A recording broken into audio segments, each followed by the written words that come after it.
Hi, and welcome to What's Important to You with me, James Dean. On the show, I will be talking to people from all walks of life and asking them the question, what's important to you? Because I believe once we understand what's important, then we can build the life that we truly want to live. I hope you are inspired by the guests that I talk to and answer that question for yourself and build the life that you truly want. You can support the show by clicking on the subscribe button, sharing your favorite episode, or leaving your comments. Thanks for watching. Today's guest believes life hands you moments for courageous personal reinvention, and she tries to help people recognize them when they arrive. She coaches emerging female leaders, expats, and executives navigating major life transitions. She works to bring you home to yourself through intense periods of change, connecting you with the power of your intention. Having lived on 3 continents as a British expat, first in Dubai, then in Abu Dhabi, and now Nashville, Tennessee, she understands what it feels like to be a stranger in a strange land. She has a personal philosophy of paying it forward through connection and community. With 10 years in the ultra-luxury real estate business before becoming an accredited coach, she has visited over 60 countries, climbed Kilimanjaro, and reached Everest Base Camp. Today, we find out what's important to Sally Ann Eddmenson. Hi, Sally. Thank you so much for joining me today. Absolutely. I'm so happy to be here. Very excited to. I know we're going to have a great conversation. There's nothing better than having a conversation. So what better way to use your time? Absolutely. Yeah, really looking forward to this one. So with that, we're just going to dive straight in. And Sally, so the first question, as always, is what's important to you? That's such a great question. And, you know, I think the first time that I really considered that was during my my coach training, when we were asked if we could impact anything in the world, like what would that thing be? And it kind of came up immediately for me that was loneliness. And I see so many people around the world. I have friends who they want to have connection with people, but instead they're not. They're sat in their flats, and they know it would be great if they had a friend group they were already involved in, but that making that like transition into like going out and finding those people. So I think the thing that's important to me is connection. I've had such great experiences in my life through connection, through being with other people. Like we're not in this on our own. Yeah, absolutely. That's a really interesting one, because I was chatting to someone earlier and we kind of got to that sort of thing at the end of sort of part of our conversation. For all the things that we do, whether it be a career, goals, all those sorts of things, it is so much about the people you meet and the people you connect with along the way. So where do you think that whole thing of connection came from for you? That's an interesting question. I think I've always been quite courageous and wanted to stretch myself and wanted to put myself in new situations. And I think back to being a teenager, being at school, being, as you know, I'm an expat. I've been, this is my 3rd continent, living in the US now. I was in the Middle East for 15 years. So I think I've naturally always been a kind of joiner, not because I necessarily wanted to, but because I recognized that getting your people landscape was the thing that was going to give you context and make you feel at home. Like you can make yourself feel at home in a place, but I think it's the people that really bring it alive. So it never was more clear to me than when I moved to the Middle East, and there are so many expats there. It's like 80% expatriates, which is like a mind-blowing statistic. And people just step in and come and help you out and do things for you. And you're like, I don't even know this person. Why are they doing this for me? But it sets such a good example that then you start to pay it forward to other people when you've been there longer. So yeah, that feeling of connectedness is like, just makes you feel at home. Yeah, I've never heard that before as well. The term you used as your people landscape. That's a really lovely way of putting it, to sort of to find out where they are, you know, so sort of to look, is it a case of to actively look, I suppose, for those people that are around you? Yeah, well, it's funny you mentioned that, because I have spent a lot of time thinking this as I now get into coaching, and I think about what my mission is and what I want to bring to the world. And through coaching, some of that is running meetup groups and being that crucible for connection for that to happen. And so, yeah, the people landscape is something that's just kind of bubbled up for me as something. It reminds me that one of my values that has really come to the fore as I've been navigating my first year in the US is how important context is to me. Because when you're new somewhere, as I kind of am at the moment, I'm kind of finding my groove now. Everything is noise. You don't know what signal, what's noise. It's like there's just so much going on. You need to have conversations with people and interactions with your environment to really figure out what's important and what you can safely ignore, or what can go onto autopilot. And having those conversations with people and getting a sense of who they are, it just kind of puts stakes in the ground for you about, okay, this is the landscape, but it's populated by people. No, it's a really cool way of sort of phrasing it and putting it into, as you say, into context. It's really interesting. So going back, because you mentioned that there, obviously, the fact that you spent 15 years living in the Middle East. So my first question, we'll talk about living there, but my first question about there is, why did you first go there? What drew you there? Yeah, I mean, it was kind of boring, really. It was like a career thing. I was working and immersed in the TV industry. That was my first career, my very early career. And I worked for a Middle Eastern broadcaster. So back in the late 90s, I'm quite old, they tend to be headquartered in London. And as things opened up and became more liberal and more open for business in the Middle East, their headquarters tended to move there. So it was really on account of that. But you know, I've always had this big ambitions about traveling the world. So it wasn't like it was a wild thing to do, to uproot yourself and live in another country. But it wasn't that much of a stretch for me. I think I was always looking for the next landscape. I have this theory that, and maybe it's real, that there's like a wanderlust gene in, I don't know, 8% of the population, where there's some of us just have this reaching to go see other lands and go find what's out there, and then bring back what we've learned. So I always felt like I kind of had that adventurous, wanderer's predisposition in me. So it didn't take much of a push to go. Absolutely. When I say, it's like I said, because especially at the time that you went, before, I'd say you were there throughout the sort of boom period of what was happening over there, in a sense of the development and the start of the sort of touristy sort of, you know, over there. So you must have seen the huge amount of change while you were there as well.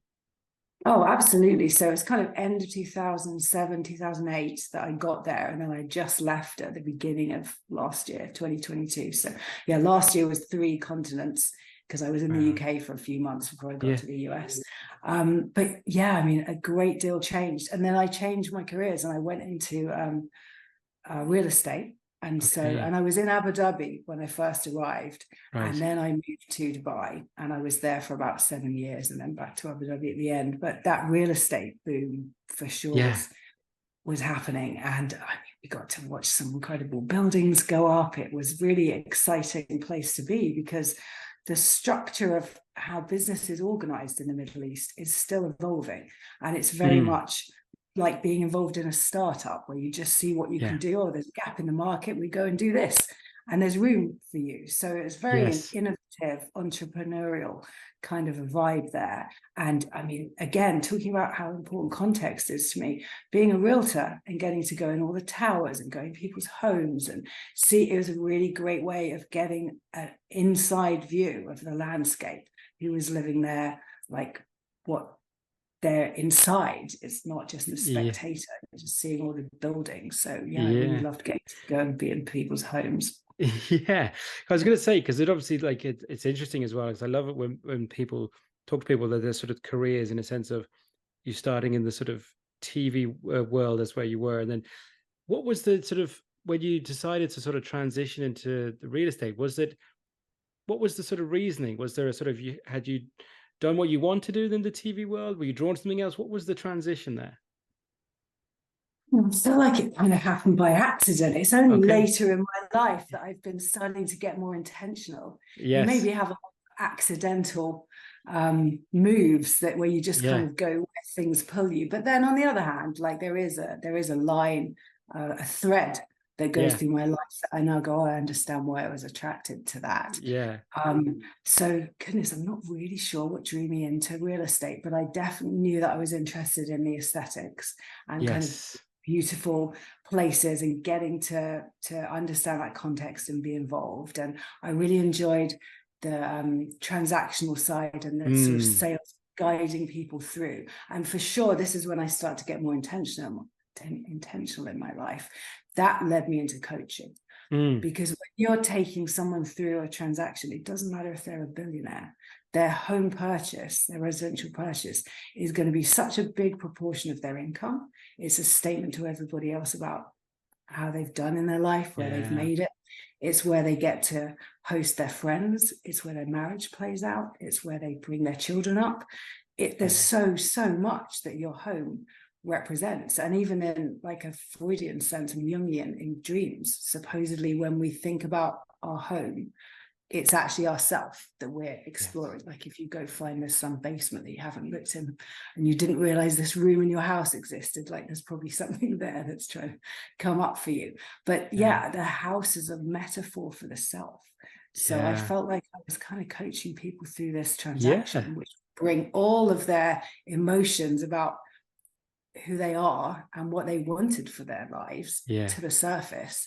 So half of it was the transaction and the kind of money side of things, but the rest of it was like what it meant to them, and they maybe didn't even realize that how deep that vein goes. Yeah, 100%. Because I was just when you're saying it, I was just before I asked the question, I was thinking for doing it that length of time that you did in sort of that retail and in that particular, maybe in that particular region as well, that your sort of ability to, I wouldn't even say converse as well part of it, but the connection part of it, you must have just learned a huge amount in those, because in the sense of like when you're showing someone around a property, it's just you and them. Like there's literally nowhere else to go barring the property. So it's one thing to say, well, here's the living room, bedroom, or whatever. That's, anyone can show someone a house in some ways, if you know what I mean, very literally. But as you say, how you make that connection to the person, to the point that that person will, as you say, whatever level of income, one of the biggest outlays they'll ever make, how you make that connection is everything. And it's weirdly intimate because you're like and you're in the home of someone, probably there's a seller already there and like they live there. But you're actually, to really understand if this is the right house for them and what they want from a house, you've got to understand how their life plays out behind. This is not who they are in the office and at work. This is like a representation of their sort of deepest self and like where they go and get sanctuary from the world. So you end up having quite a lot of connection on a different level if you were just sat in an office talking about things. Yeah, absolutely. And just in then general sort of, because the length of time that you spent in sort of the Middle East between Abu Dhabi, Dubai, it was going back to 2013. On the way back from New Zealand on my honeymoon, I spent about 4 or 5 days in Dubai to kind of before I came home. So I had a very snapshot of what it's like over there. And I'm sure my mind was just blown. Like, do you know what I mean? As much as I've traveled a lot around the world, but this was just like, I didn't have enough time to process it. Like the amount of high rise, the hotel, that sort of that level of luxury, for a better word, that was just everywhere. I've never seen so many sports cars or high-end cars in one place in my life. Just at a the idea of a supermarket or a mall having, a place where it's just like Porsche, 911 roller, it was just mind-blowing. So what was it like actually to live there for that length of time? Do you know, I remember coming off the road from the main highway that runs through Dubai, and I was on like the flyover, and I was like boxed in by a Maybach, a Ferrari, a Rolls Royce, and I was like, this would only happen in Dubai. This is completely wild. But I've always actually said I think it's a better place to live than to visit. Like for sure, you can have your guests, and I would bring my guests, like family would come for a week, and we would go wild, and you'd show them everything, and you can blow their mind in a week, for sure. But then, like, what happens when that kind of gets bored, or you start to gets boring, or you start to kind of see, well, you know, I've still got to live my life and live reality here. And people would always say, you live in the Middle East, you don't have a tan. I'm like, oh, I'm not laying on the beach all day. Like, this is my life. But so it was really behind the scenes, and the stuff that you would find out about when you lived there, and someone mentions, oh, this thing's going on, oh, come and meet this person. And it's like, it's something that you can't really access when you go there as a tourist. And I think you could have a very lonely experience in Dubai or Abu Dhabi, but particularly Dubai, where you're just shut in your flat and you just don't know how to connect to anyone, and it's all tourists, and like, what do I do? How do I make connections? So you do maybe have to be a little bit intentional in finding other expats, actually mixing with the locals a bit. It's a beautiful melting pot of diversity. It really is. The ultimate in tolerance. In fact, there's a big sign up in Abu Dhabi by the hotel that says tolerance, which sort of represents their view to the expats that are coming in. But for me, it was two things that kept me there. It was the people that I met, and then it was the accessibility to travel. You know, I hit this also, I kind of lived two lives there. I was married previously. I got divorced in 2012, and then I now remarried to an American, hence I'm here. But I had this period of reinvention for me personally that came in the middle of that, about the time that I moved to Dubai and moved into real estate. And I thought, if I leave here, what am I going to wish that I'd done? Because I'm not going to be here forever. It kind of feels like a transient place. It's somewhere, it's not really somewhere that you retire to. So, like, will I look back with regret that I didn't take full advantage and really realize the potential that this place has for me? So and also I was kind of figuring myself out and working out what my values were and who I was. I kind of, like we were saying, sort of drifted. Death by 1,000 paper cuts. I call it. You sort of pop up and go, how did I even get here? Here I am alone in the Middle East. This is like wild. How do I make this be a gift? How do I actually like uncover the value in this? And I think the first thing that came to me, what would I do when no one else is looking? I'm not doing it for anyone else's benefit. It would be travel and see the world. There is so much world to see. And I'm right here, 3 to 6 hours from like 70% of it. There is stuff that I can do. So, and like blatant call out now, but I found this company called Escape Travels. And I had heard that you can go on these individual trips. So it's not a dating thing, but you can show up single and be part of a group and go and see the world with other people. And it's kind of like going on a grown-up school trip, where it's like a bus, and you can maybe share a room with somebody if you choose to. And I thought, what a great way that will be of meeting other people. And actually this was just at the junction before I moved to Dubai. I thought, well, maybe I'll meet some people on trips, and then when I move to Dubai, I'll have friends that are already there, and we'll have some shared experience between us. So I started doing that, and it changed my life. It changed my world. I went to Sri Lanka and Kenya and Yemen and Somaliland and Bangladesh and Uganda, and I mean, just it took the lid off my world. And the connections that you make with people, and this was the thing that was really powerful, is I didn't have to explain who I was. I didn't have to say, oh, I'm recently divorced, and you know, I do this for work, and I'm from here, and this is how long I've been here. We always used to joke the 3 questions would be, where are you from, what do you do, and how long have you been here? I mean, that's just not a great conversation starter by any standards.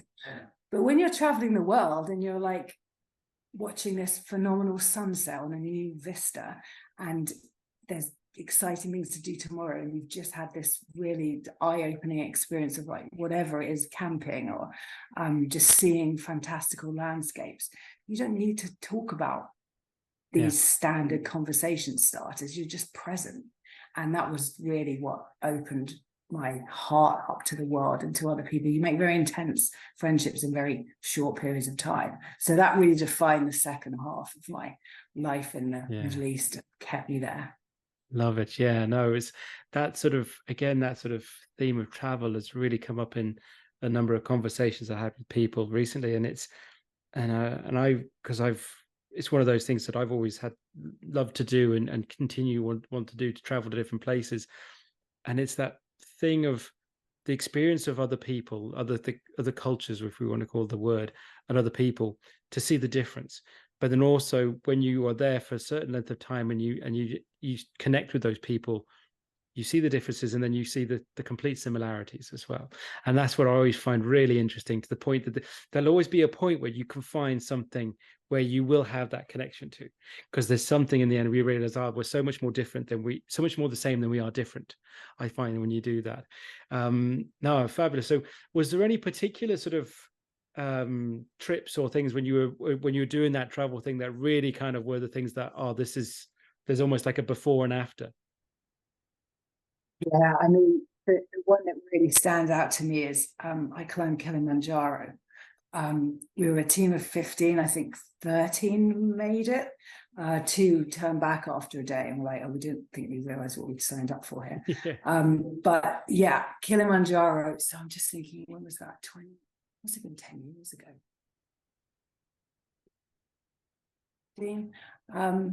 Yeah, that was life-changing.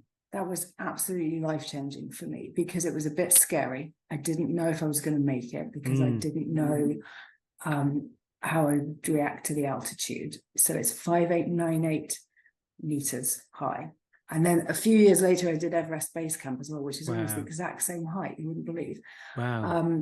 But the Kilimanjaro thing, because you get to stand on the actual peak of a mountain and you can see it from days away, and you're looking at it, you just can't get your head around. You're going to get to stand on this mountain, and every day is different. The first day you're trekking through like jungle, and it's really humid, and there's lots of kind of ferns and things around. And then it gets like alpine, so there's little tiny flowers and plants, and it's getting a little bit like moonscape. And then it's like moonscape for about 3 days, and it gets very, very arid. And then you're above the cloud line, so you see the clouds on the other mountaintops, and that's just wild. And then there's this piece called the 𝙬𝙀𝙀 Wall, where you have to, it's kind of rock climbing. I mean, you don't need ropes or anything, but it's a bit of a scramble. And we camped, and so this was all camping, no huts or anything. This was like proper camping in tents, and absolutely freezing. I think it's like -20 by the last day. It's like hard to get your head around. But I can remember coming out of the tent where we'd had dinner. We got the 𝙬𝙀𝙀 Wall the next day. I was a little bit nervous because I just didn't know what to expect.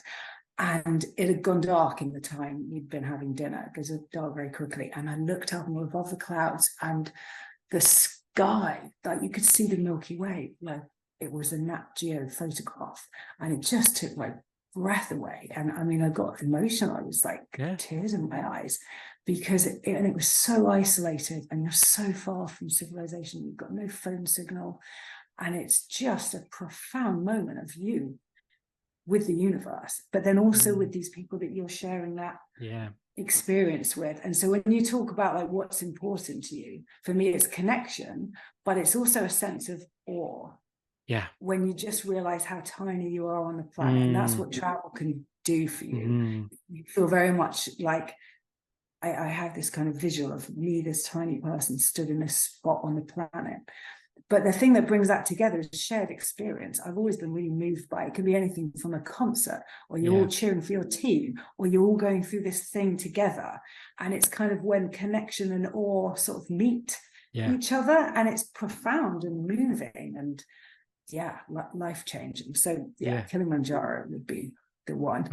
No, absolutely. It sounds incredible, and one that's definitely there on in my own sort of bucket list, if I was to call it that, because I've heard other people explain it as well, and I can just picture it. And I've had probably similar experiences where, different places where you're in that sort of moment of you're experiencing yourself, so you're having that one moment, but they say there could be the people around you who either you just met, strangers or whatever, but it's the combination of an individual and a shared experience at the same time is quite a a thing to get your head around, and it's really the moment to absorb everything in at those moments. I mean, transcendent is the Yeah. word that Yeah. comes up for me, is just experiencing this moment of transcendence. Yeah. So yeah, I'm always chasing that with the travel experiences. 100%. So you were saying it a little bit before, in a sense of kind of when you got led into the sort of the coaching sort of the world and space. So what was the actual thing that sort of brought you into learning to, you know, training to be a coach and bringing you into this world? Because it's gone from TV to retail, or sorry, to not to retail, to retailer, you know, in the sense of selling property, to now into coaching. So what was that final sort of transition? Yeah, well, so people have said to me early doors that, oh, it feels like, you know, real estate and coaching are quite different. I'm like, oh, you wouldn't believe how similar they are. The amount of psychology that you learn when you're selling houses to people, as we were just talking about, having this quite intimate experience of discussing people's life and how they want that to play out in their home. So I felt like there was an element of that. But it was really something my husband said to me, which was like, people always come and put their problems at your feet. Like, I've noticed this about you, that people always come to you for advice, or, which is not what we do as a coach. We don't try and give advice, but like, the point is, you're trying to at least be a wise counsel and wise presence for someone as they're experiencing things for themselves. But I've noticed that people always feel comfortable unburdening themselves to you. Like, if someone has a crisis, I'll often be the person that they call to just talk it through sort of rationally. And he said, like, I know we've talked about this before, but if you ever wanted to go into coaching, I completely support that. I think that would be great for you. And I thought, I don't think we have talked about that before. For sure I would have remembered that conversation, but something just clicked into place for me then, that, like, yeah, this has been a thread through my whole life. I'm really interested in the psychology of people, what makes them think, how you can move people. I mean, that's partly sales psychology as well. Like, what can I do that's going to make you take the leap of faith that you need to take? Because there's a point where just thinking things up and weighing the options is not helpful anymore. And some of the most successful people that I met in real estate were able to make a decision and recognize that even they could make a wrong decision and that didn't matter. It was the indecision that seemed to be holding people back. So yeah, successful people are decisive and are intentional and have a plan, and also have the adaptability to know that if it doesn't go to plan, they're going to be able to cope and they're going to be able to adapt. And that is the bit that really, really interests me. So yeah, that kind of moved me into coaching. I was very studious about knowing I was probably going to end up in the US. I wanted to coach with an American school. So I went to ILCT, Institute for Life Coach Training. And that was, again, a profound experience where you sort of recognize that you have this thread through your life, that you probably have been coaching people in a way. My hardest thing was, like, how do I not tell people all about themselves and just like give them advice, because that can be so tempting. But instead what we're doing is we're holding space, a lot of space, for people to have a conversation, because talking is thinking, and it's hard to think on your own. But you can think with another person. I can remember having this recognition as about a 15-year-old. Oh, why is it that when I am a bit confused about something and I talk to somebody, it sort of straightens my own thoughts out? And that's because you have to say it clearly enough for the other person to understand. It helps you straighten your thoughts out as well. So that talking, everything from coaching to counseling, all the talking therapies, is just a profound space for self-reflection and personal development. And it's so rewarding to lead people towards these aha moments where they just, something clicks, because oftentimes it can be like a wrong thought or something that's not true anymore. And so it isn't a gradual uncovering. It's like, oh, I did just, what? It's sudden. That's kind of like the experience I had on my first trip, where I said, oh, we were just very present. I had thought it would take me years to uncover who I was and kind of get back to my spirit and figure out who I was again. But it was more like I just needed to open the veil and be. And it was all there all along. And so you can guide people to that as a coach. And it's just the best thing watching that happen. Yeah, absolutely. And yeah, it's interesting you say that, because that is an interesting, because it's sometimes when I experienced it, similar things when I was training myself, and then when you work with other people, because there is that times where you think, oh, this, you say, it could be a long burner. It could be, okay, it's going to be weeks or months or whatever until I really find out that information. But and this is where I think, and that can take some time, but I think it's really when the power that I found from it is, if you're just asked the right question and given the right and enough time to answer, that's when it can really, and because what I find really interesting when I talk to people in that context from a coach's perspective is, one, they may have never been asked the question before, and then never had the opportunity for someone to actually listen to them. And I mean, really listen, versus the sort of throwaway a question of how are you, for example, and we just say, oh, I'm fine, thanks. Or, the one that drives me mad is, oh, I'm not too bad. You know what I mean? It's so simple, versus the sort of like, well, really what's going on? What, that the opportunity that gives people is to really, as you say, and then when they're given that, it could be in the first session or the first time you're talking, or even not even, as you say, coaching, as you say, just that opportunity to be in a space, you go, oh, right, I can actually think so differently in this space. It can happen in an instant. So it's really interesting that you shared that. Yeah, and I just feel so excited listening to you, and how animated that gets you thinking about how profound this space is that we hold for people. Because oftentimes people say this is the first time, and oftentimes men as well. I think women often have these people in their life, but sometimes men, and I don't want to make it too much of a broad generalization here, but they'll say, I've never said this to anyone before. Not because it's like a deep, dark secret, but because I've never been asked, and it's never been the right time, and I've never had the space to express this. So to have that space given to you, it's a real expression for me. Another one of my values is dignity. It's like it's giving that dignity, that recognizing that divinity in that person is sovereign to themselves, and giving that space to find light. And you can only do that by holding the crucible for them. Yeah, absolutely. And I think so. Again, it's a really important point for you to raise again. And someone else was saying the same thing, and it's like, I don't want to get the sort of like believe in almost like the cliches about men versus women when it comes to things like that. But it's not necessarily cliche, because the figures and the data is there is also to support the fact that men maybe don't open up as much and talk about things. But as you say, maybe it's not been given the opportunity to do it and things like that. But what I do find interesting, and what always is profound to me whenever I have those conversations with people, and most of the time they're going to be strangers, in a sense, in that regard, that it's not someone that I know. But what I always found profound is how much they will share when they're given the opportunity.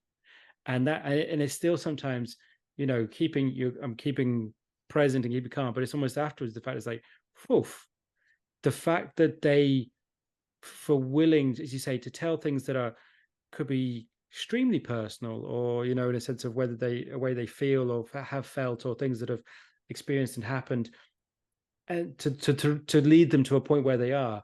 I always find that quite a sort of a profound thing to say, like, because as you say, they may have never had that opportunity before to say it. And it's not to say that, moving away, it's not to say I'm counseling someone or anything like that, but they can't move on until they've said that thing. Do you know what I mean? And it's they just needed to say it. They didn't need me to come in, fix it or change it or tell them anything. They just needed to be able to say it. It's been said. Right, now what's the next thing? That's, I think, where I still find it such an amazing space to be in, because it's like, as you say, you've given the person that they've said it out now. Right, now where can we go from there? Yeah, well, because it's clarity as well. It's like hearing yourself out loud, it solidifies something, and then you can look and say, is that true? Or maybe it's not. Like now I've solidified this thing into words that I've said in a space with somebody else. I can really look at it instead of it being something that's sort of like jangling around in my head. And I mean, the word that was coming up for me as you were describing that conversation, where people are sharing things that they've maybe never shared before, is how sacred that is, that you're holding. And I think maybe that's the thing, the most important thing to learn as a coach, is how to hold that sacred space for somebody so that they feel safe to explore.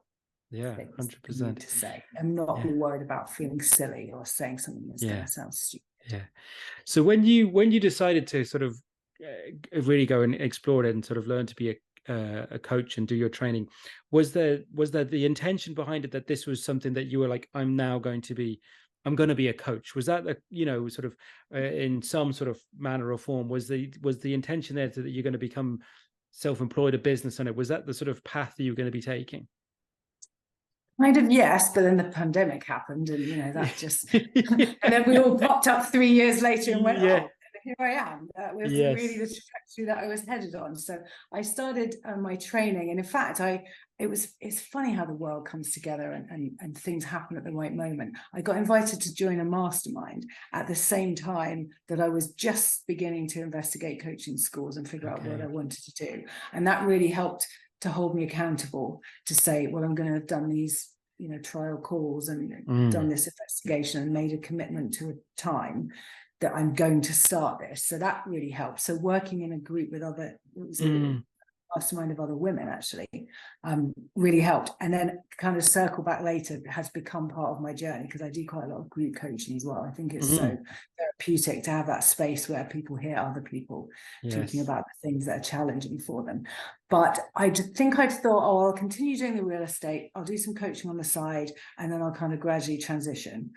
And then my husband, who is American but had been living in Saudi Arabia, moved to Dubai just before the pandemic. And then we decided we were going to move to Abu Dhabi. And I couldn't get back to do the real estate stuff. It was really very, very practically difficult to just drive to Dubai. So I was like, well, I guess I'm going to just resign. And this is going to be my gig now. So the universe just went, no, you're doing this. Like, off you go. So amazing. But the pandemic was a very interesting time. Yeah. I mean, really, for self-reflection. And people got off the hamster wheel and went, I was fine when I was jogging along at this pace. And now I've had this real disruption. It's kind of given me one of those aha moments where, I said you have 2, 3, 4 junctions in life where you go, oh, where am I now? Did I mean to be here? Is this what I meant to do? And I think the world collectively kind of had one of those moments. So it was a very interesting time to get into coaching. It's really fortunate that the whole world figured out how to use Zoom at the same time. We didn't need this like really long lead time. So that was really, really great. And at the same time, we decided that we were going to probably be leaving the UAE. I'd been there long enough. We wanted the experience of being somewhere for a long time and setting home up there. So there was a feeling that wherever I go, I'm going to need to start a new career. Even if I'm a realtor, I'm going to need to recertify myself and figure out the landscape here. So I mean, it can be anything. Be a coach. That's what I'm going to do. Yeah, love it. So to bring it up to now, so obviously you made that move. We were just saying, but before we started the recording, you're just about a year in the States now. So again, the sort of like the moving and living in a different country, and again, the same, I'm sure it's similar, but it's such a contrast from the Middle East to where you are in the States. How have you found the sort of that further move into the US? It's so funny. I was so naive because I thought, well, I've been an expat before. This is not my first rodeo. I'm going to be fine. And I have been fine because I knew what to do, but it didn't make the transition process any easier. And in fact, this is precisely the moment I want to get people for coaching, because I think you have these moments where you wake up and you just go, oh, it's just overwhelmed, too much going on, like too much noise, what signal, what can I safely ignore, like how do I make sense of the context that I'm in? That's fascinating to me. But I thought that the expat experience I'd got that down. But and I found the whole thing very incredibly stressful, because when I had to be in the UK for 7 months waiting for my paperwork, and I didn't know how long it was going to be. Is it going to be 3 months, or is it going to be a year and a half? And I really didn't know until like a week before that I was coming.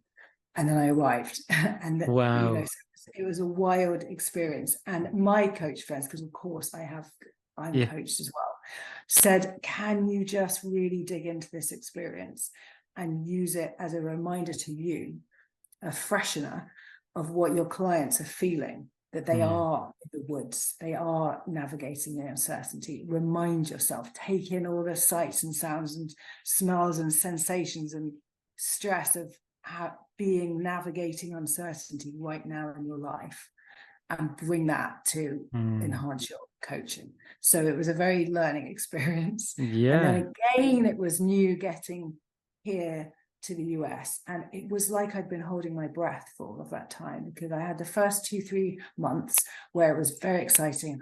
You know, I finally made it, and then you're like, and now I have to do it. Like, what now? I've got to design what I want to design. Completely blank slate here. But the weird thing was that all the grief of leaving Dubai finally hit me then. I wasn't feeling, I was ready to leave.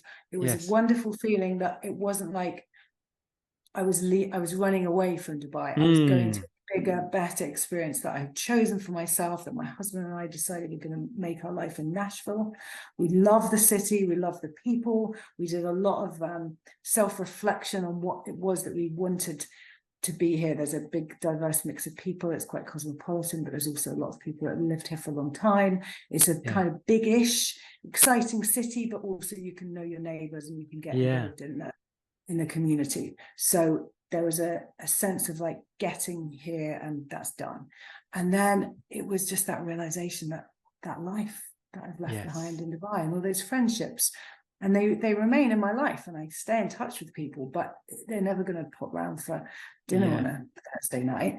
It's changed. And I had again reacquainted myself with my family. I was hanging out with my family a lot in the 7 months in the UK. So I just about got used to like not being in everyday intimate contact with them. And then I had to kind of get over that all again. And I don't think people really talk about that. And I know you've lived in various places all over the world. And so I talk about this quite a lot. We have to accept there's little griefs in our life that we leave people and places and memories and stuff, and it is spread out throughout the whole world, and you kind of can't ever have it all together in one place again. And there's got to be some reconciliation of that fact and acceptance, and to make peace with it. And I think the most profound reflection that I had was, well, what did I learn? What did that experience teach me? And it was really the pay it forward philosophy of expats, that we're a kind of special bunch that will come together and be family for each other when you don't have family. And what if I can take the essence of what I got from that experience, and the wide-eyed awe at the world, and the celebration of diversity, and how very different we all are, but how really at the heart of it we're all the same, and bring that, and that be my kind of mission here, to bring connection and community. Love that. No, I love that. And I think it's that what I was thinking there is interesting, because I say you're right in the sense of I've had different experiences of where I grew up and things. So I grew up on a British military base in the northwest of Germany. I spent all my childhood there till I was 18. My folks lived there for 20 odd years. Went to uni just outside Liverpool, and I've been in Ireland now for over 18 years. And it's what I find, and these things I've had to learn in some ways about myself is, it's that kind of that cliche of like, you take for granted. So that was just how I grew up, and I could live anywhere. I feel like I could just, it doesn't matter, because that sort of transient way of where we used to live, like the base that I grew up on is no longer there. It's not a place anymore. It's gone. It's not a thing, it's so where that was always home to me, you know what I mean? So the acceptance of, it isn't there, or the acceptance of people moving around and friends coming and going and leaving and things like that, you kind of so I kind of almost didn't realize that people would get, worried about those things. I was like, well, the big, there's people who've never had a passport. They never got on a plane. I couldn't, because I've always had that. So you kind of take those sort of things for granted. But then there's the other thing that, that sometimes with the expat thing that you mentioned, I find that quite interesting, because there is that moment when you do find someone who knows what you're talking about, and those moments are amazing. So it's probably even fewer and far between. But I remember being in like I was at a doctor's or something at one point, like not so long ago, and there was the nurse there, and we were just chatting, and this is here in Ireland, in Dublin somewhere, and we were chatting away, and the conversation of, well, where are you from comes up, and for me it's always, oh right, well, I'll tell you. And I was explaining, she goes, oh yeah, yeah. But she goes, oh yeah, my husband, he was in the RAF for 20 odd years.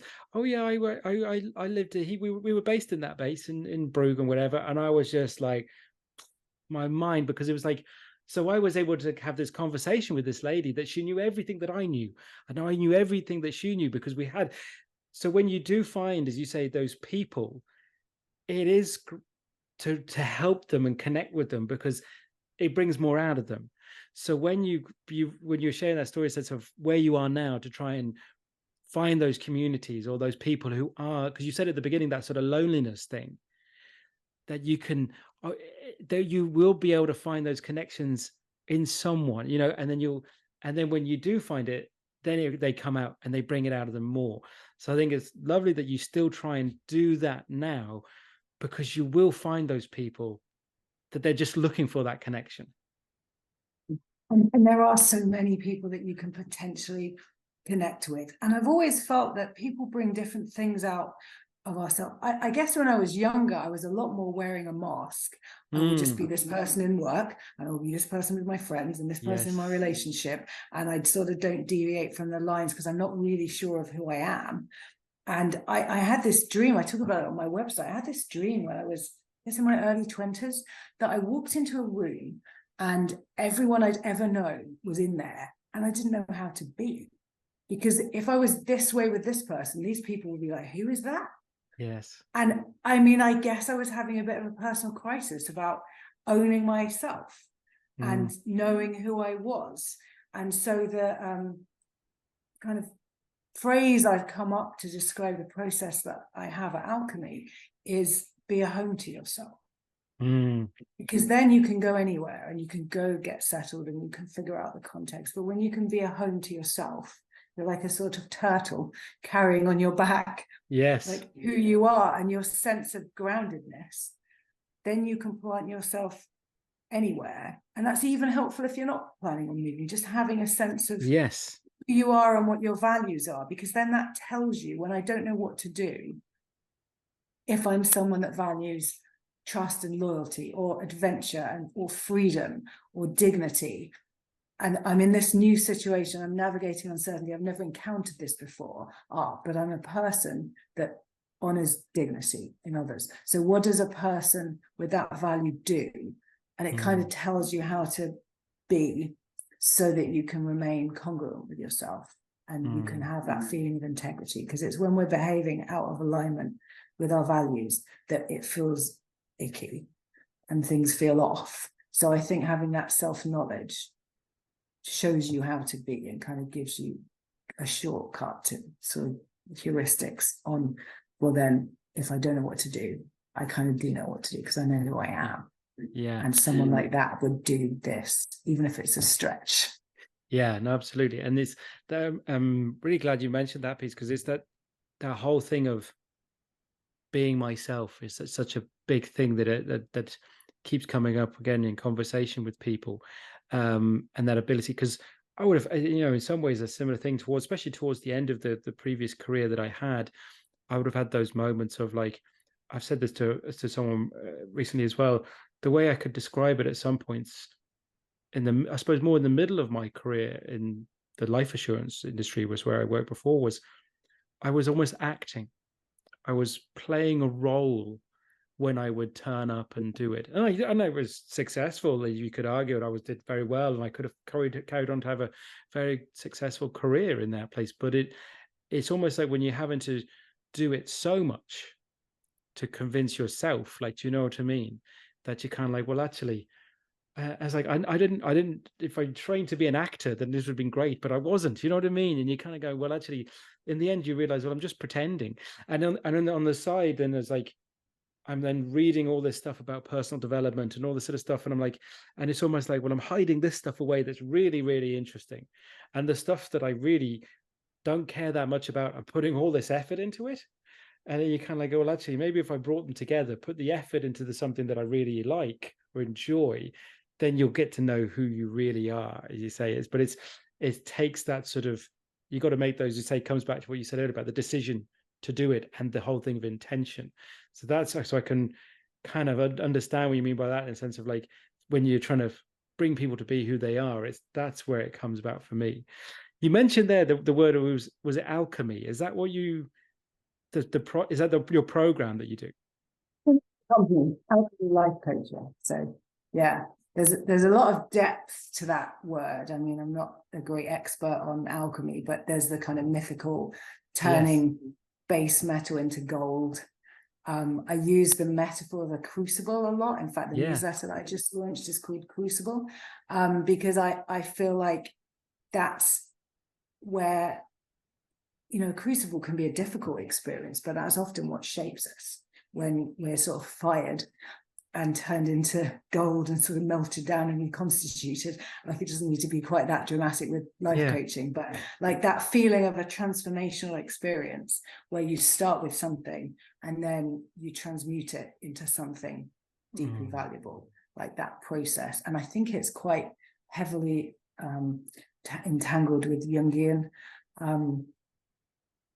beliefs, and he talks a lot about being the alchemist. So yeah, there's a lot of metaphor in that word for me. Yeah.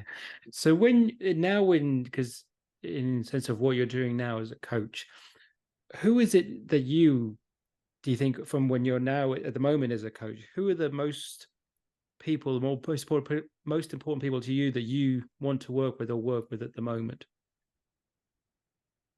Yeah, I think they would be, the commonality would be the experience that they're going through. So like what you just described about kind of acting in a certain role in your life and then having this other thing that, and I think that's what people do for you, and where you plant yourself. And just sort of referencing what we were talking about a minute ago, I don't think it's that we're being fake in one thing. It's just that this person, this environment brings this out in us, and then this environment brings this out in us, and you can choose where you place yourself, what you're going to experience with yourself. And you may have a romantic relationship that doesn't bring the best out in you, and you don't like who you are and how you show up there, and maybe that's not good for you. But then when with another person, I really like what comes out here in this space. So about being intentional with that. So the junction I like to catch people at for coaching is when they're having one of those eyes wide awake moments, and it often is a point of transition in life.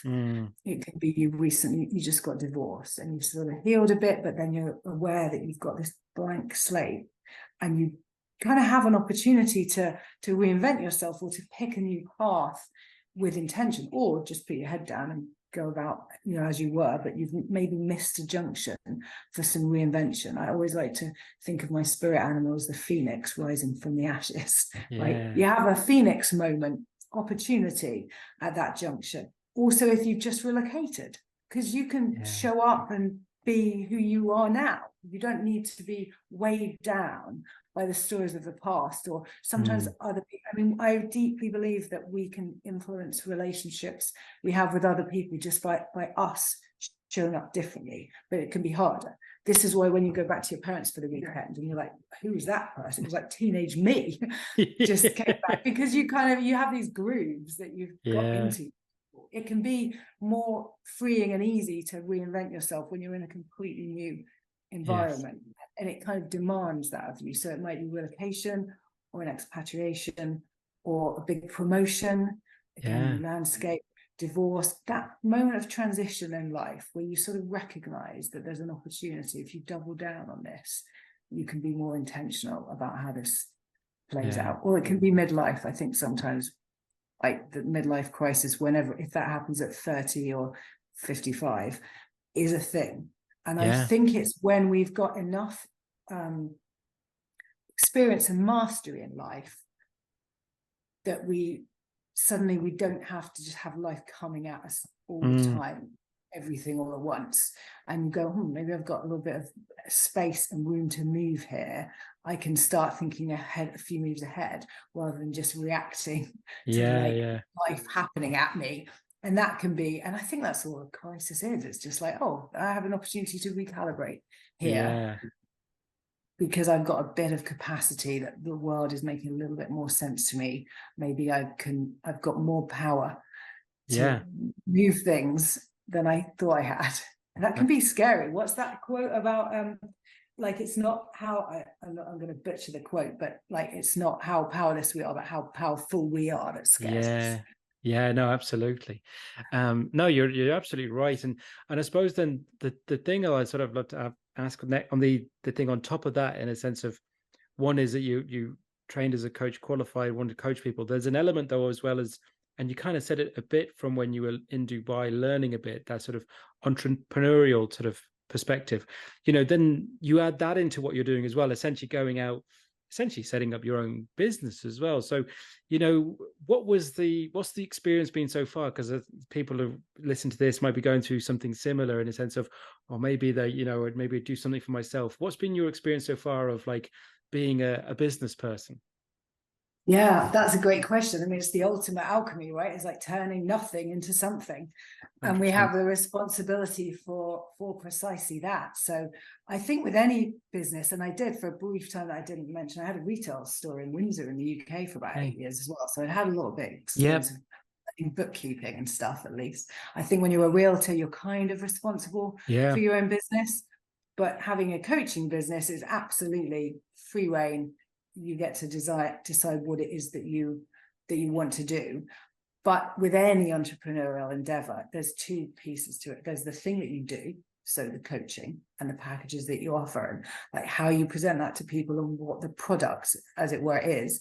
But then there's the whole ins and outs of running a business, which is kind of the same skill set for anybody. I mean, not the same as an enormous brand that's got unlimited budget.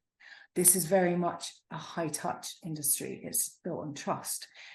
So how do I get myself in front of as many people as possible? What skills do I need to develop so that I can really leverage that? So like my big thing right now is public speaking, and actually being coached for that to, like, I've done it. I forced myself to do it over the last 10 or 15 years. It started as BNI, the business networking thing, where you get up and you say a minute I did that for 2.5 years. And that was a great trajectory to go from being really nervous to getting invited on a live radio show. That was a real trajectory for me. And I'm like, well, what if I want to do a keynote in front of 200 people now?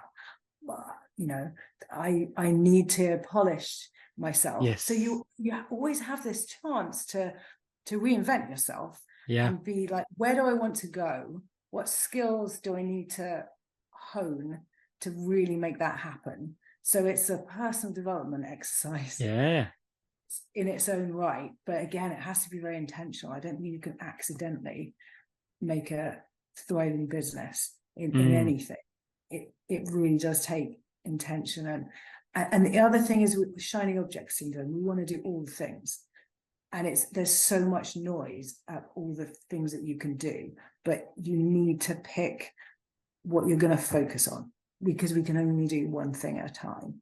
So like some really great training that I had said, if you had an hour to work on your business, what would you do? And you usually have a gut reaction to that. I would write, or I would speak.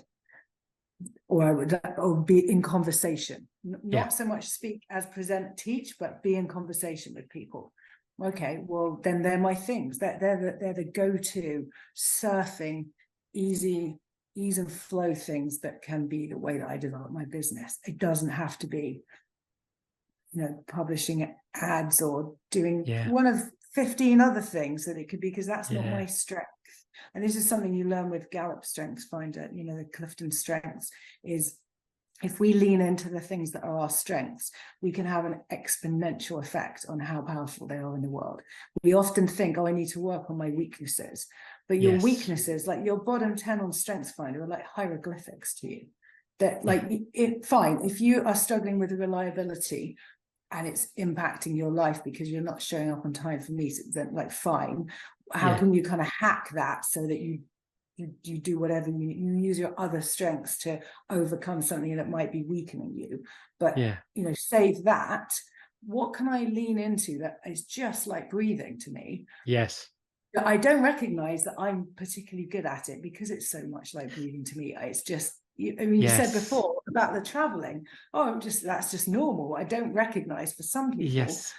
That's not easy to do at all. So like, what are the 5, 10 things that are just so simple for me that I can quadruple down on? And then, so that's been a fun journey of self-discovery for sure as well, to figure out what that's going to look like for me. Yeah, absolutely. No, it's, I mean, I think it's a great sort of tips and perspective. I think it's that thing of for anyone, and it obviously it relates to sort of from business perspective, but I think it's just in general, whenever it's coming to, as you said, things that people told earlier, it could be in relation to career, could be in relation to relationships, personal goals, anything like that, is that there is those certain things that you might need to, that are important for you to do to get what you need to do that you're not as good at. So there's some things you can work on. But if it's going to take up more of your time, and if the benefit's only going to be a couple of percent, you know what I mean? Are you better off putting your time and your energy into something that, as you say, to really expand your skill set is something that you're already good at and already do well at? You're going to see the shift is going to be so much bigger. You know, it really is. And I think, and so it's a really important point to sort of really impress on people. It's like, and I think it's also the point there is like to highlight to people is I think the reason that some people stop doing things, whether it be setting up a business, doing a personal goal, getting coached, whatever it is that belief that, oh, but that's not for people like me. This sort of immediacy of like, well, I'm not Sally, like Sally can do set up a business or whatever. That's not me. It's like, and you immediately shut it down before you've even tried. And so it comes back to the intention of, well, actually, well, it comes to the question, but what if you did? What if you did try? And, you know, you'd be amazed if you kind of like, well, no, just focus on these 2 or 3 things. You'd be amazed what you actually can do. So it's like getting through that first step of dismissing it straight away. Yeah. Well, and what are your superpowers? You're not somebody else. Yes. Like the whole journey, and again, in the what's important to you, is potential. Manifesting your potential. Like, we know what it is. It's not a tangible thing, but you say, oh, they're not really using their potential, or they really did manage to capitalize on their potential. Like, we know what we mean by that. And a good life for me is a life where you met as much of your potential as possible. And your superpowers are different to somebody else's. 100%. So what does that look like? What an adventure. Yeah. To understand who you are and where that can take you when you really lean into your unique superpowers. It's so empowering to be able to do that. And that's, for me, is the biggest satisfaction in life, to feel that you got close to like meeting your potential. That's like your destiny. Yeah, 100%. One of the things I love to ask people on this show is regarding quotes and phrases, because I think they can be quite powerful and really can really shift us as well. So are there any quotes that are important to you? I could do 3 hours on this. I love quotes because for me, they clarify something. I'm really interested in archetypes and meta story, because it's really, that's like a boiled down version of the human experience, where you go, oh, this like grain of sand is a true thing that so many of us experience. So quotes can be like that for me. So one that really made an impact on me is a piece of a poem by Mary Oliver. Tell me, what is it you plan to do with your one wild and precious life? Tell me, what is it you plan to do with your one wild and precious life? I mean, it gives me goosebumps, because there's so much intention. Yeah. And like, tell me, you choose, what is it you plan to do? Like, there's action with, like, we're on this planet for such a short time. So that's actually about that meeting the potential. Yes. Like, what are you gonna do? It's like it's saying that you are sovereign to yourself. Yeah. And what are you gonna manifest? Like, that just blows the doors wide open on potential. So I love that one. Yeah, no, I haven't heard that one before, but even then as well though, like, it's like the ending of those, like, even just the word wild, like, because you could just say, what are you going to do with your life? Do you know what I mean? You could just that sort of, again, throwaway comment, but like, just even when you said the word wild, it almost then to me just kind of just opens up, and you go, oh, it almost again gives permissions. Well, I can have a wild life. Do you know what I mean? You think, otherwise people think, oh, it would keep them, if you didn't add that word into that phrase, it closes so much off.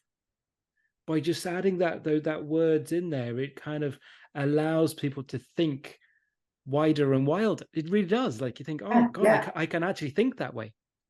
Yeah, I love that you pulled that out, because I know that the wild and precious, like, they're really textured words, but like wild is like, there's no rules. Like, we are living in rules, but I mean, we're all wild animals at the end of the day. So if you want to go and live in the woods, that is an option for you, right? The wild, like, really throws the doors open on what is possible for you. It defies the structure that we live in. It invites just a little bit of chaos into it. And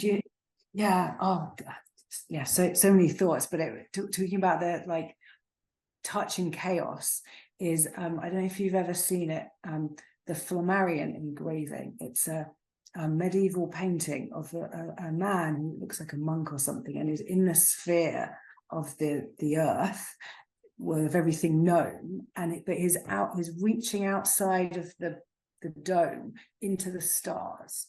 And it's like that feeling of, like, I've got my feet in reality on earth, but I'm just reaching into the unknown enough to touch the stars and the chaos.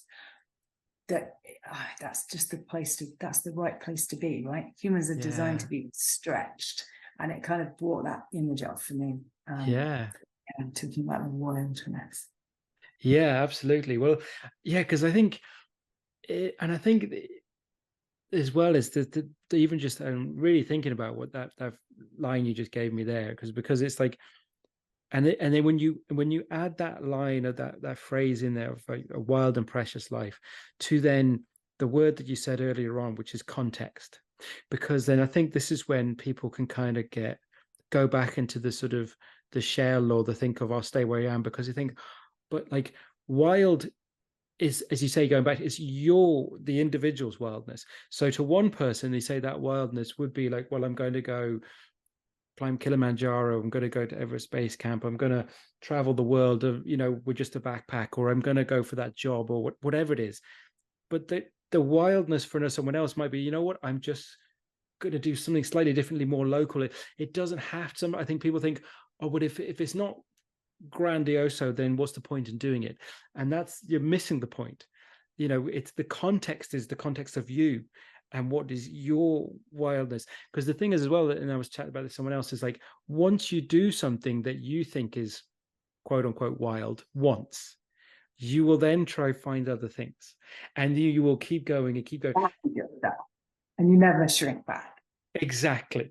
That's exactly it. So it's that first bit of intention to do what you would consider for yourself to be, oh, this is a bit wild. Then you realize, and it's not to dismiss that, but then you realize, oh, there's so much more. And it's that momentum that it can bring, as you say, in a forever expanding. So I think also, I love that one. I'm gonna be thinking about that one for a long time, I think. That's Fabulous. the thing I love that you really pressed down that word world, because it's like abandoned and uncaged. And what happens when you take the doors off? Yes. And what does that mean to you? Yes. Yeah, because it's your one life. Yeah. No, it's fabulous. Yeah, love that. The other one I'd like to ask, I always ask my guests on this show, is like, who's been, would you say, the biggest influences in your life? Well, you know, I would say really the thing that's been constant through my life for maybe the last 4 or 5 years is a public figure. So it's Jordan Peterson. And I don't know if we've talked about this before. Yeah. And I know he can be a bit of a controversial figure. I don't really get it. But the reason is there are a few points that he makes that really, there's 200 hours of psychology lectures that you can go watch when he was teaching at the University of Toronto, which I find fascinating. But there are points that he reinforces that really capture something for me. And they would be personal responsibility. And again, it's that one wild and precious life. It's your life. Yeah. And actually, you kind of can't expect anyone to come and save you. You have to be sovereign to yourself, take responsibility, but there's so much power that you have in that. And if all of us did that, like this meme kind of came up from his talks, because he says the first thing you should do is clean your room, tidy your room, because it doesn't sound like a small job, but it really can be. It can inhibit us. It's something that we learn to help people with in coaching. Like if you have got undone tasks all around your room, you've got a stack of papers over here, you've got something that should have been done, oh, there's that handle that fell off. Like it distracts you from having the focus that you need to be intentional, do things that you need to do. There's like open loops all around everywhere. If you can just get a little order to the immediate chaos in your life, then it's empowering, and then you can stretch further. And then what if you sorted your relationships out, and your relationships with your family or your spouse, or is there something that needs to go and be said that hasn't been forgiven? And try and like work that influence out so that then you have maybe enough capacity left over for your community, or doing something, influencing things in the like wider sphere around you. If we all took a local intention towards like sorting things out in our life, rather than what can be, I think, virtue signaling of, oh, I'm going to save the world. It's like, well, you can't even tidy your room. What makes you think you can save the world? If we all deal with what's in our immediate sphere, and then you add that together, the exponential effect of that is huge. But it seems too humble. Yeah. Do this thing in my back garden. Yeah. But it's important. Yeah, interesting. Yeah, and it's interesting you say it, because I'm still reading. I'm looking at us over there. I'm reading one of his books, 12 Rules for Life. 12 Rules for Life, really? Yeah, so I've been reading that one, because again, it is, and it's interesting because again, it's like you say, the whole thing of like, you know, controversial figure. I think it's again, and I'm not. It's one of those things you sometimes think, oh, if I say that you think is good or bad or different, I think it's a bit of a silly conversation argument to get into, in a sense of whether he's controversial or not. I think a lot of the stuff that he says is actually quite interesting, and I do like, and what I've watched. I've watched actually one of his lectures, but I've watched a lot of debates or conversations and interviews he's done, and what I find interesting is the fact that he's willing to talk and debate with people that you fundamentally would have a different perspective on, but the fact that those people are willing to talk to him. And I think that's the difference as well. He doesn't, I find interesting, he doesn't put himself into an echo chamber.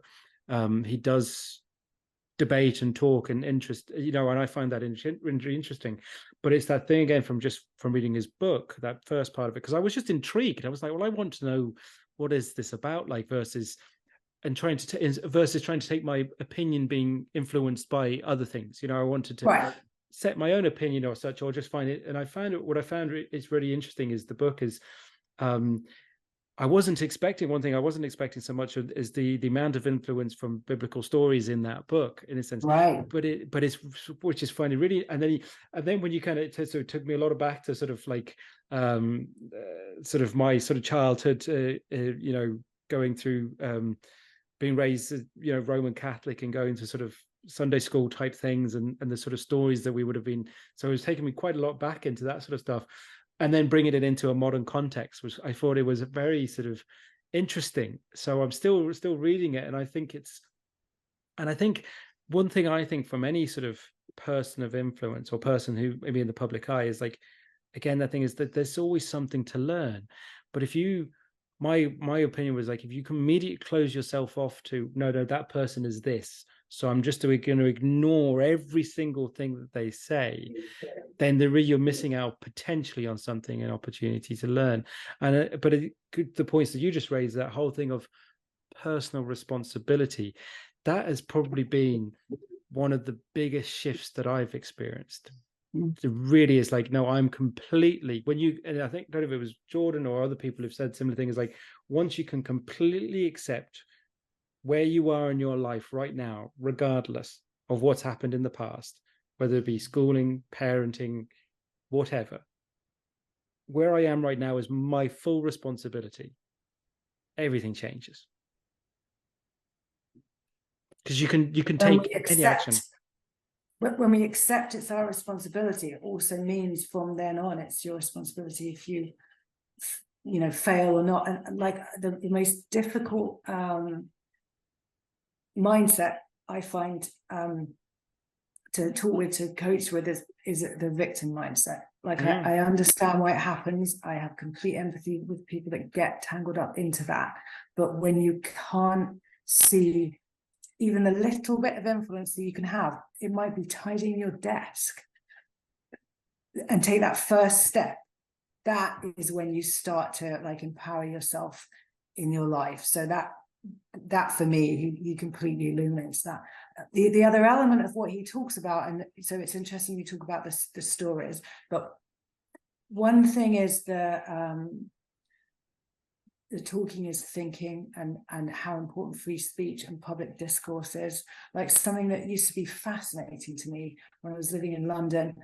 I went to university in London, and I was there for a good 10 or so years.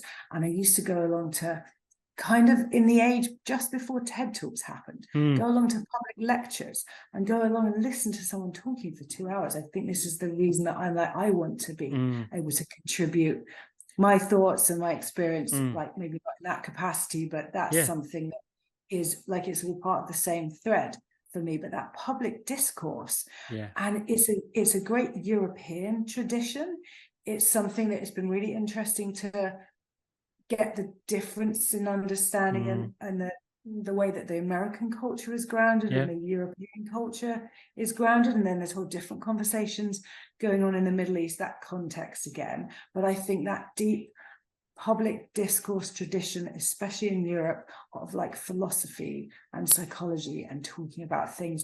I mean, one thing that I think the world could benefit from is public debating societies. You remember back in school, you would have a debate, and you'd have maybe a really contentious scenario, and you're on the for team and you're on the against team, even if that's not what you think. And you have to research the argument to make a compelling against argument, even if that isn't your true. I mean, what a powerful skill to have. And that's something, again, in relationship with other people. You can say, if you can properly summarize the other person's argument to you, so that you say it back to them in a way that they say, yes, you've got it, then you get to speak and put your side. Like if we can have discourse like that, it's a gift to the world. And I don't want to see that shut down. I think this ability to have long form conversations, where that we're not having to do that through mass media, but we can instead, there's this podcasting and self-publishing. Like I think people have got the capacity to listen to really long conversations that trigger thought and self-reflection in them. And so that kind of public discourse piece. And then one other thing you mentioned, you just said, he talks about the biblical stories. There's actually a whole series of lectures that he did to a big auditorium of the psychological significance of the biblical stories. And if you're not practicing a religion, like, don't let that put you off. Half the audience, 3/4 are like atheists. But the point is, these are very old archetypal stories that distill the human experience in the same way that quotes do. That really like bring like the concept of sacrifice and understanding that we are aware of our mortality, and we're aware of how we can be hurt, and then we're aware then that we can hurt other people in that way. Like there's so much depth to it. If you're finding if you're finding it naive, then you're not looking at it with the correct level of intelligence for you. There is a lot to be learned from that. So yeah, that's last 5 years, that's opened a whole new world. Yeah, it's really interesting. And I think because the last thing I would say about the whole thing with someone like himself or other people is, and the other thing I find fascinating, and I suppose it's just the challenge we have is obviously, and it's not knocking things like social media or the internet, is it's obviously short click videos is the thing, and it's always one side versus the other side. That sort of, oh, this is bad, this is right, and depending on a person's perspective.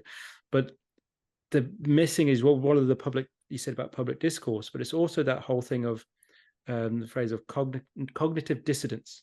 So the whole thing of like, as opposed to, well, just because I find this an interesting or fascinating must therefore mean I think and feel this way. It's like, no, you can, the whole thing of having like an opposing thought in one's head and still being able to go through it, is versus the sort of, we get into everything's like a political gotcha.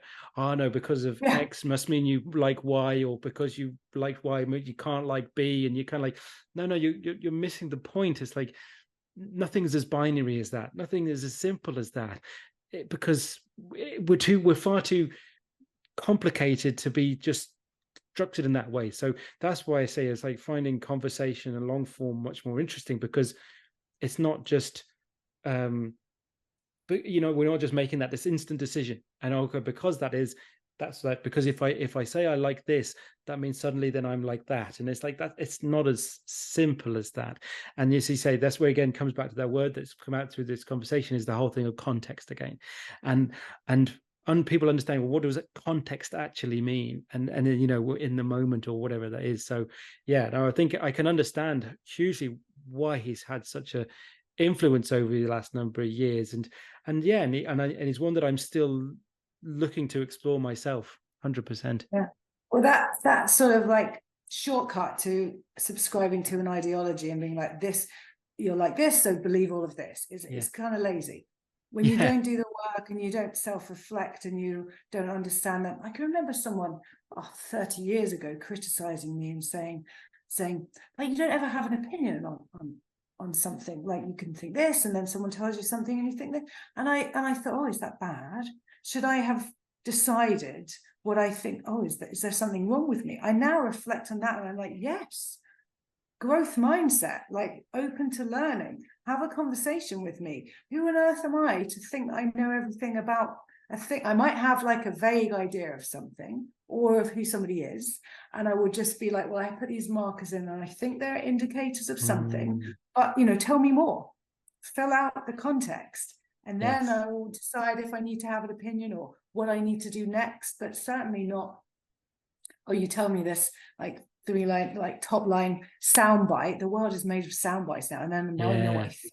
I'm like, no, for me, the ultimate evening is not watching the TV, but watching like 3 back-to-back 2-hour or 3-hour long form podcast. I'm like, yeah, let's get into the conversation. Oh, I hadn't thought of it that way. Like, let it be a moving scene. If you know who you are enough, but it's like, it's still not set, but let it be a moving scene. This is like an ongoing conversation. Nothing's fixed. I don't think that's helpful. So 100%. Sally, it has been an absolute pleasure to talk to you. Thank you so much. I do have one more question, but before I ask that question, I want to make sure that people know where to find you and how they can follow and connect with you. We'll make sure everything is obviously shared in the show notes, but if you want to give a shout out now, where can people follow and connect with you online? Yes, well, 2 places really. So the first thing is my website, 𝙬𝙤𝙀𝙙𝙙𝙢. So that's for life coaching, 𝙬𝙤𝙀𝙙𝙀𝙢. Turn up to my newsletter. I just started publishing the Alchemy Crucible newsletter. And then otherwise LinkedIn, Sally Ann Eddmenson on LinkedIn. I love to be in conversation with people. So they're 2 great places to find. Fantastic. And those links will be in the show notes. So that's where you'll be able to connect and follow Sally online. So my final question for you is, what's important for your future? What's important for my future? For my future? Well, I think I have big dreams for what I can do. I don't think I'd be living sort of authentically or modeling things correctly if I didn't. But I recognize that things happen one step at a time, very much like climbing Kilimanjaro. That was the biggest lesson for me, that those last 2 miles, you're taking steps an inch at a time, but you're still going forward.